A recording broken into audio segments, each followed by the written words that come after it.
Adéntrate en las sombras de lo desconocido con 5 luquitas, donde el terror cobra vida. Desde las profundidades de la oscuridad hasta los rincones más oscuros de la mente humana. Bosques de las almas perdidas.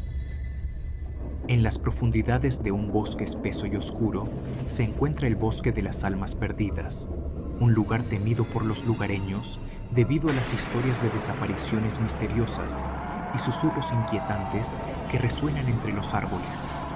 Una noche sin luna, un grupo de amigos decididos a desafiar las leyendas urbanas se aventura en el Bosque de las Almas Perdidas.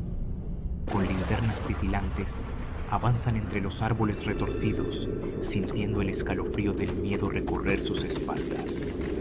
A medida que se adentran más en el bosque, los amigos comienzan a escuchar susurros susurrantes que parecen emanar de la misma tierra.